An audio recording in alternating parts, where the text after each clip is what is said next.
Over the past few years, Americans have become jaded to the bombshell secrets kept by our government. Whether it was the weapons of mass destruction scandal of the 2000s, the secret funding of the Wuhan lab in China, the FBI clandestinely meeting with Twitter during the 2020 election season, or most recently, Clinton, Pence, Biden, and Trump all hoarding classified documents, we seem to have lost the ability to react appropriately to such deceit. When did this secrecy industrial complex begin, and just how bad is it? Today, I'm pleased to be joined by an expert on this subject, Professor Matthew Connelly. He's a professor of history at Columbia University, and he's the author of The Declassification Engine: What History Reveals About America's Top Secrets. I'm Julie Hartman, and this is Timeless.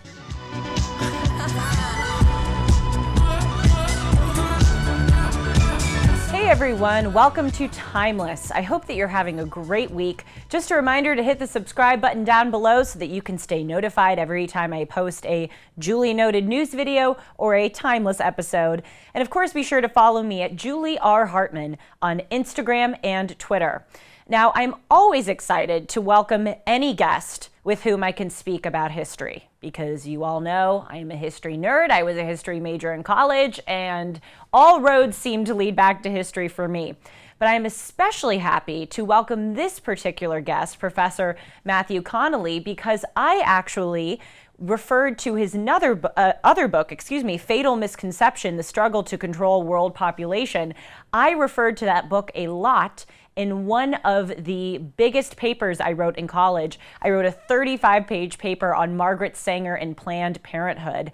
Margaret Sanger actually was a staunch eugenicist, and she founded Planned Parenthood, at least in the beginning, back when it was called the American Birth Control League, to in part fuel her desire to remake society along her wishes of eugenics. So I referred to Professor Connelly's book very much during that essay because he writes about controlling world population. That is another fascinating read. But today, as you know from the introduction, we are going to be talking about his most recently published book, The Declassification Engine: What History Reveals About America's Top Secrets. Because as we have seen time and time again, the secrets just keep coming and coming.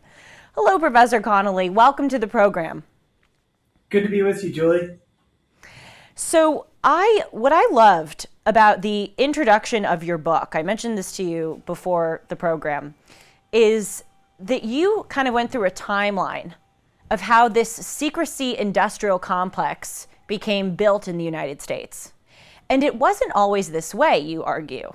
Actually, for most of our history, we had a pretty transparent government with regard to keeping secrets. We actually didn't have many secrets to keep, it seems.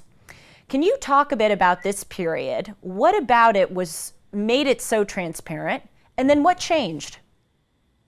Yeah, that's exactly right, Julie. If you go back, for the first 150 years of American history, the U.S. didn't have any intelligence agencies. We had no state capacity to intercept, communications or try to, decrypt the private communications of individual citizens or even foreign spies for that matter. I mean, every self-respecting European power of that period would routinely, tamper with mail and try to find out what subversives or foreign agents were trying to say, through their communications. And the U.S. just never had that kind of capacity, and the American people wouldn't have put up with it if they tried. The only time when the U.S. would build intelligence agencies and start to create large numbers of state secrets was in wartime. And every time a war would end, that whole apparatus would be dismantled. And in fact, you can look at the worst of all the wars of the 19th century, arguably in all of American history, the Civil War. Even in the midst of that war, Abraham Lincoln tried to keep American diplomacy and international negotiations transparent and accountable to the American people. They would regularly publish what were normally secret communications with American ambassadors and consuls abroad, because he believed that in keeping with American principles, if the people knew what their government was trying to do, then they would be more likely to support the Union cause. So that's been the American way, for most of our American history. And what we now take for granted, the secrecy industrial complex, that is a relatively recent invention. It's amazing. I learned in your book that the FBI was only founded in 1908 and the CIA wasn't even founded until 1947. So we didn't even have these agencies that were tasked with doing clandestine work, whether it was foreign or domestic. I think just those two examples illustrate your point well. So you argued that after the War of 1812, which was just, what was it, 20, 30 years after our nation was founded, it was pretty early on into our tenure, if you will, as a country. You said after the War of 1812, the United States did not face a serious foreign threat. And so, although we viewed it as an American value to have transparency in government, we also didn't really have a need to not be transparent until, as you say, wartime, until World War II specifically. So during that time, War of 1812 to World War II, you say, obviously, there were no foreign intelligence or domestic security agencies. You say there was no black chamber, which would intercept and encrypt messages between foreign diplomats or political subversives. And even there was this Postage Service Act, you write, which made stealing mail a crime punishable by death. Yeah, that's right. Sorry, go on. Yeah, I was just going to say, it's the other side of the coin. It's not just that the government kept very few secrets and didn't try to spy on the American people, but it was just the opposite. Congress, appropriated funds for the publication of public records. They subsidized the distribution of newspapers. They also, the U.S. was a leader in public education. The U.S. had extraordinarily high rates of literacy, throughout the 19th century compared to other countries. So it's not just that the government didn't keep secrets. They tried to make it possible for the American people, to learn what their government was doing. Mm-hmm. My question for you was going to be, how much of this transparency do you think was because of the circumstance, i.e. that we didn't have a lot of foreign threats and we didn't have a need to not be transparent? Or how much of it do you think was our culture, our values, saying no matter what we are facing, we are not going to lie to the American people? Yeah, I think it was both. You're right. I mean, historians, we don't try to be parsimonious. If we think things happen for more than one reason, we try to account for all of them. So I do think, that tendency, like the one I talked about where Lincoln was publishing American diplomatic communications almost in real time, even in the midst of the worst war in our history, I do think was part of the American DNA, if you can speak of such a thing. But then, as you say, like for most of this period, our threats were internal, right? They weren't coming from abroad. And some people would talk about this as an era of free security, right? These oceans, they gave America a lot of security and seeming impunity from foreign invasion. But what I would point out, though, is even in the 20th century, when the U.S. did begin, to haltingly at least, like build this apparatus, to create secret information and protect it from the people, even then you can't really point to a one-to-one relationship, between the real or purported threat abroad and what the U.S. was trying to do in building capacity for secrecy. So I'll give you two examples. After World War II, 1945. Harry Truman abolished the OSS, the Office of Special Services. The reason he did that was because he didn't think the United States should have a permanent intelligence agency. And then, it took some years, before the Pentagon began to reverse the rapid demobilization that took place in that period. And many people would say, well, of course, this was the beginning of the Cold War. But, that started, the founding of the CIA and so on.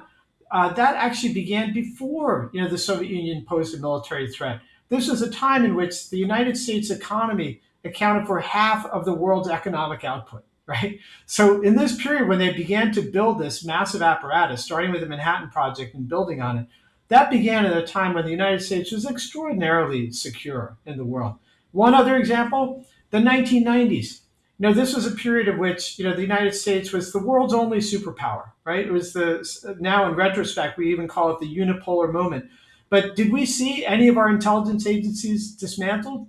Quite the opposite. It kept growing. And we've now gotten to the point where we have 18 different intelligence agencies. Even the Coast Guard, even the Space Force have their own intelligence agencies.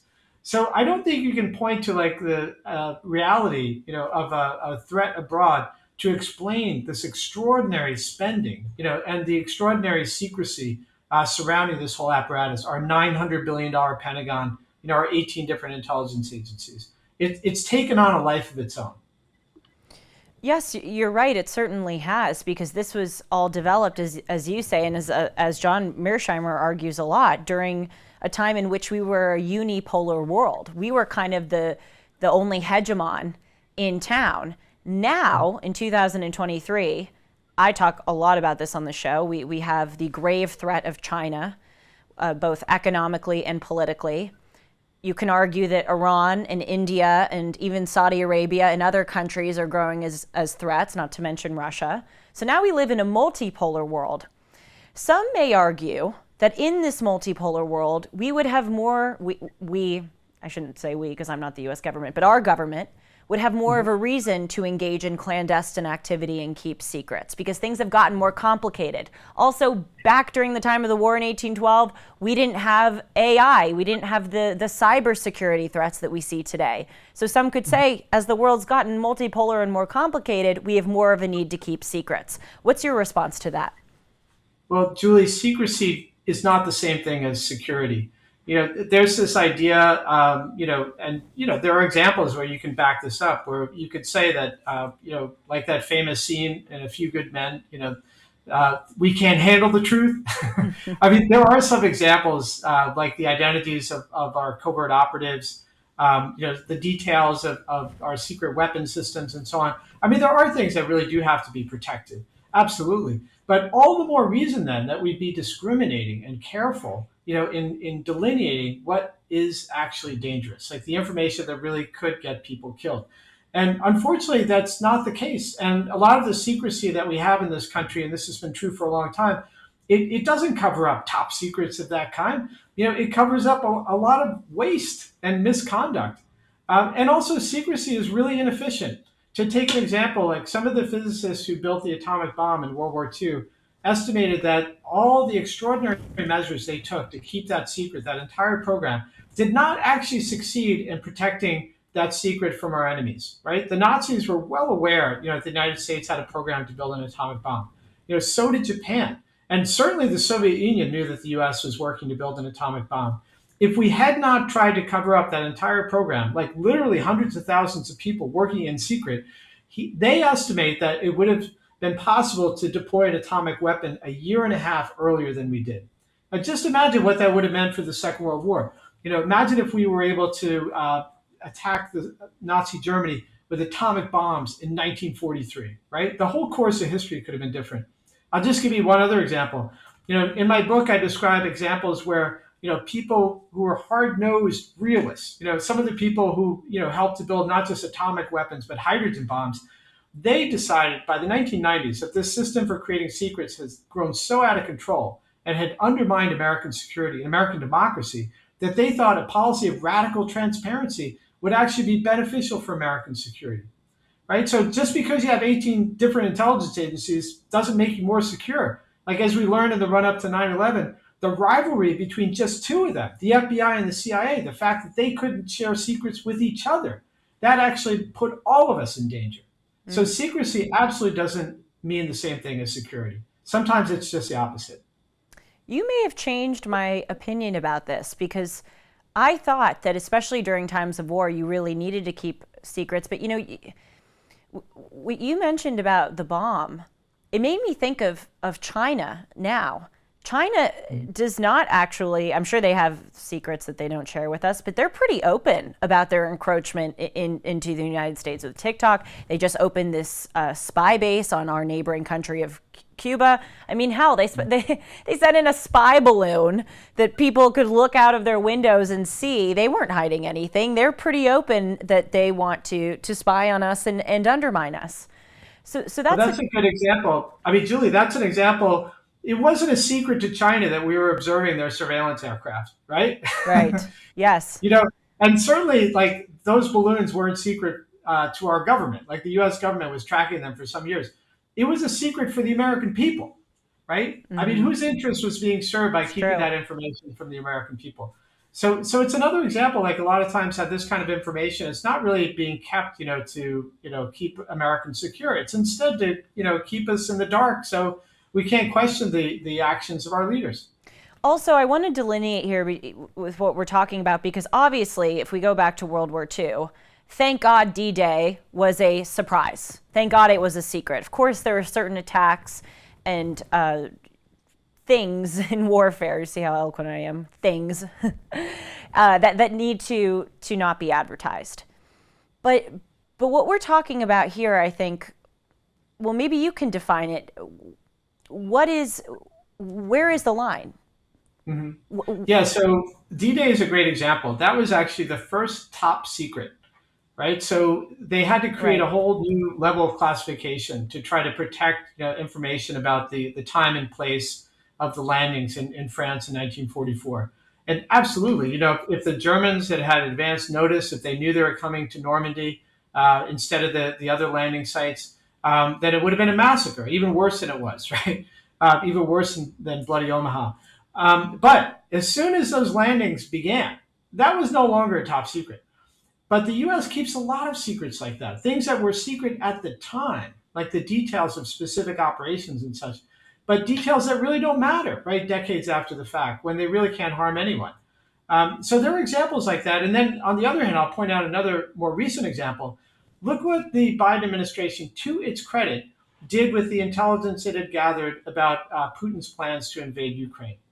So they learned early on that in keeping with Russian tradition, they were going the Russians, that is, they were going to stage, what seemed like attacks. They were going to stage things that looked like provocations.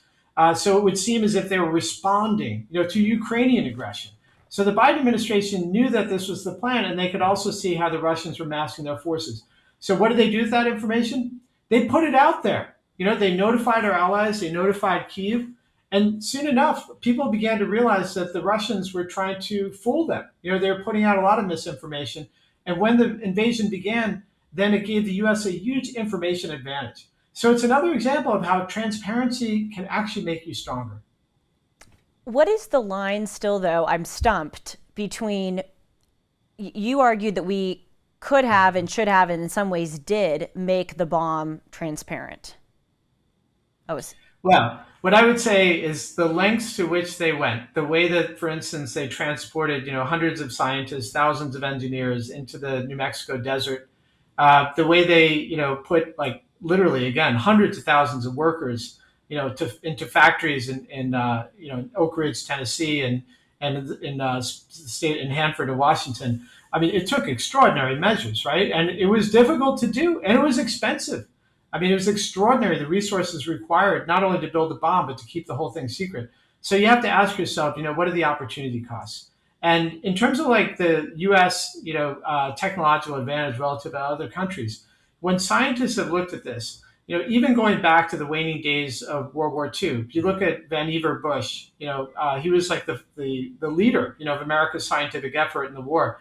What he said was that the U.S. should strive, for supremacy, through advancement in our scientific achievements, right? So instead of like trying to cover up and protect, the progress we were making, instead of we were open in the sense that we recruit the best talent. We try to do a lot of the research out in the open to try to, incentivize scientists, to participate in this work so they could get credit for it.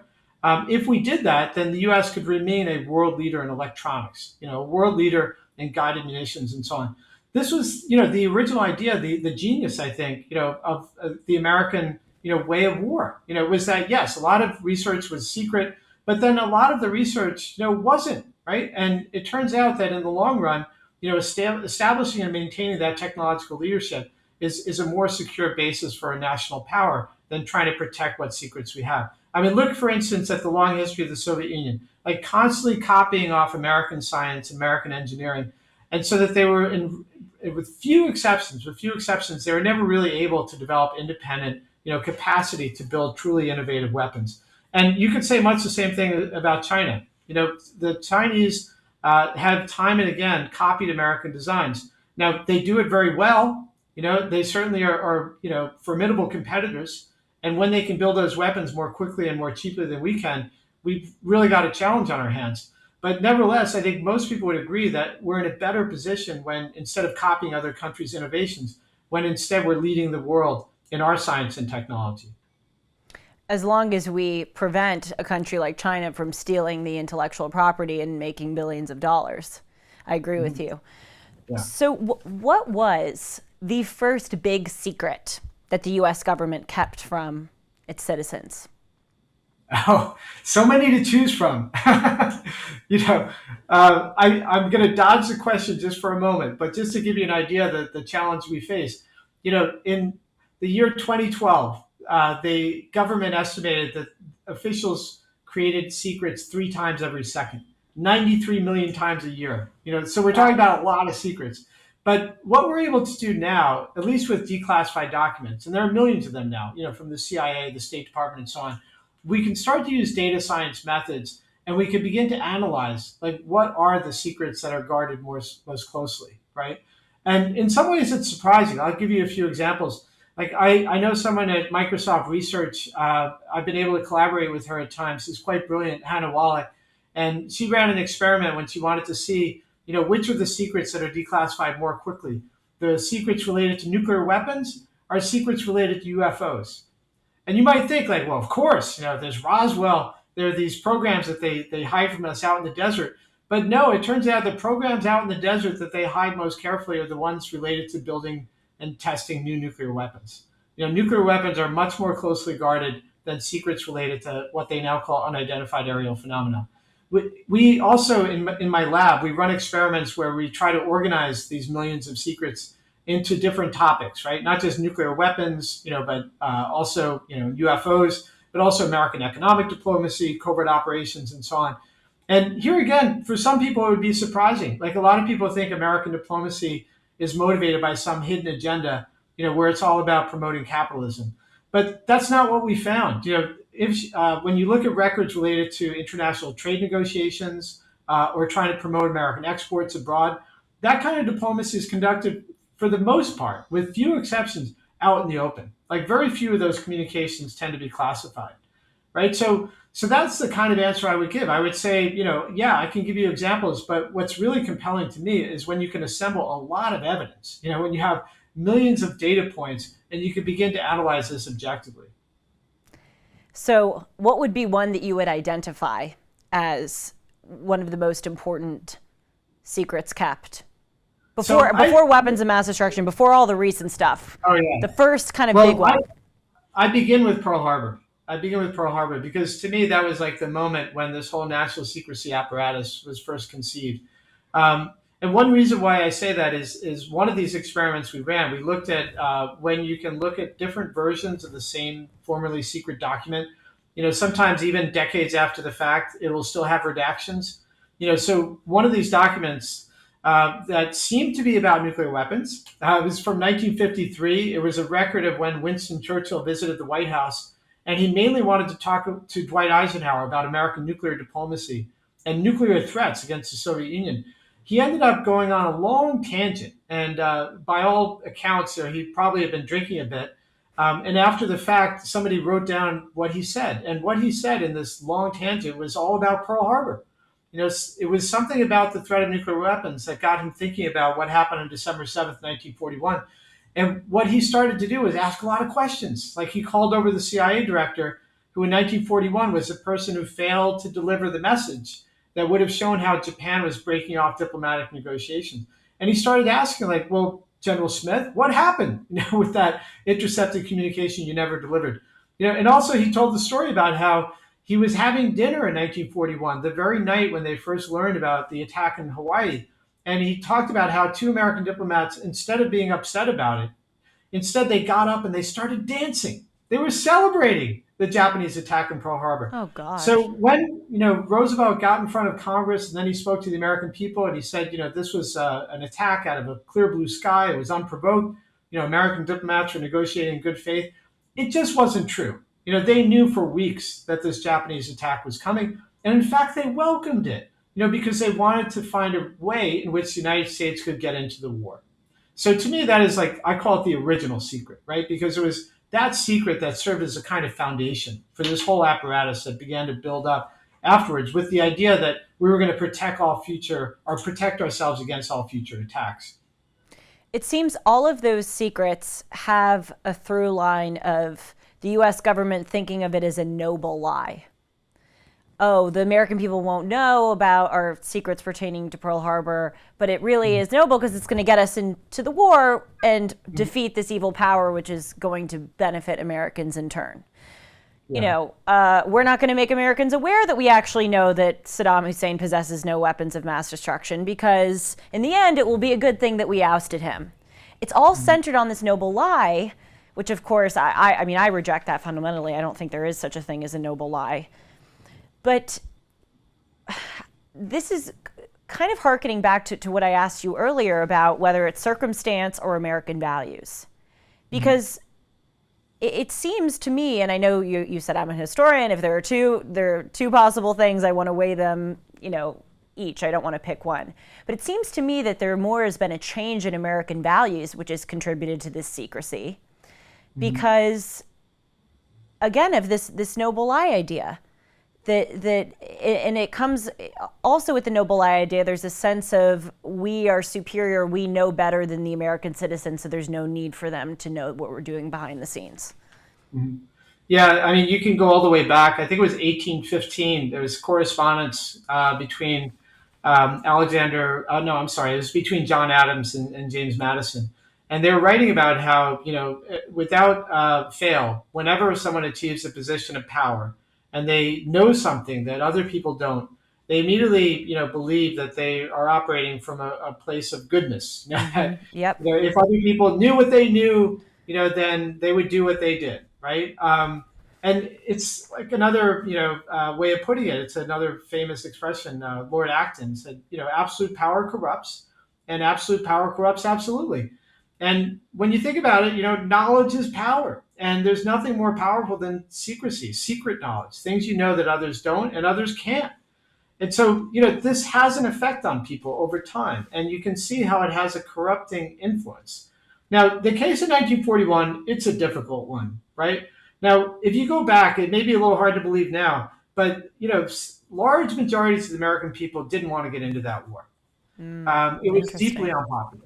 Yeah, and you can look at, I mean, surveys are always imperfect, right? But to the extent we can measure these things, it seems like there really wasn't popular support, you know, for entering that war. It was seen as a war of choice, you know, not only a few decades after the last war that was supposed to end all wars, right? The First World War. So, you know, I don't know. I mean, part of being an historian is trying to be empathetic with the people you're trying to understand. And I don't know what I would have done, you know, if I was in Roosevelt's shoes, you know, and seeing what he saw at the time. But I do know the price that we all pay from deceit, right? And it does breed mistrust, and it makes it harder, you know, going forward for these institutions to count on the support of the American people. You know, when people with good reason begin to distrust their public institutions, that we stop believing them, even when they are trying to save our lives. I mean, I give the example of all the secret scientific research that in many cases used American citizens as guinea pigs. I mean, they were using, you know, private citizens, children, the elderly, you know, to test out the effects of radiation without their knowledge. And so, for example, in more recent years, when people are mistrustful of government information about COVID-19, when they don't trust the government when telling them that vaccines are safe, in fact, essential, you know, I would say instead of dismissing those concerns, we have to try to understand where they come from. I mean, there's a long history of the government being deceptive when it comes to public health. And so we do pay a price over the longer run for the decisions that our leaders make in difficult moments. But sometimes, you know, I have to ask whether in the long run, whether that price is really worth it. Mm-hmm. To close, I saw in another interview that you did, you were asked about this classified document scandal that we've seen with President Trump at Mar-a-Lago, and then Hillary Clinton and her 30,000 emails, and our former Vice President Mike Pence and our current President Joe Biden also possessing classified documents in their homes. You gave a really, I thought, interesting response where you said each of these individuals seem to treat these classified documents, which really belong to the American people, as their own private property, as something that they can hoard. Maybe they can use to write in a book one day, get a good advance. I thought that was really well said, because yes, this is property of the American people. It is just as much, you may have access to it, but it is just as much my or your property as it is theirs, but they're treating it like it's all their own. That's right. You also said in another interview that Americans used to have a higher standard for their the way that they were treated by their government. Now we've gotten used to, as I said in the introduction, we've gotten jaded to how much our government lies to us. So to end, I'd like to ask you, what can we, the American people, do to get the transparency back and hold these people accountable who are treating the secrets like it's their divine right to hold? That's right, Julie. If you look back when the Clinton email story broke, I wrote an op-ed about it. And, to me, the real scandal was this theft. I actually care more about the fact that, she was withholding and in some cases trying to destroy records that belong to the American people. The concern I have in the more recent example of Donald Trump and the papers in Mar-a-Lago, it's not so much, or it's not only, about whether these papers contain secrets that could jeopardize national security. It's the fact that Trump was taking something that didn't belong to him. That's our history, yours and mine. And if we don't, through the National Archives, if we don't have a way of preserving those records so that going forward, at least decades from now, citizens and historians and others will be able to look at them and hold them to account, then who ultimately are they accountable to, right?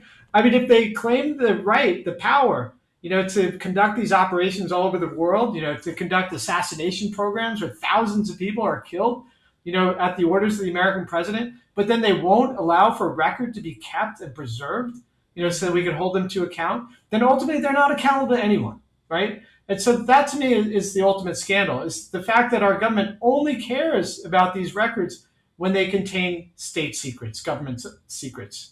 Right? I think we have to care about this stuff because it's ours. It's our history, right? And if we don't preserve those records, then we can't hold our leaders to account. So the only way this is going to change, don't think, that some new presidential candidate or maybe some old presidential candidate is going to change all this, because it's never happened. Like, every president who's ever been elected has promised, with one exception, Ronald Reagan. He's the only president who said he would in fact protect more secrets rather than fewer, as a way of attacking Jimmy Carter.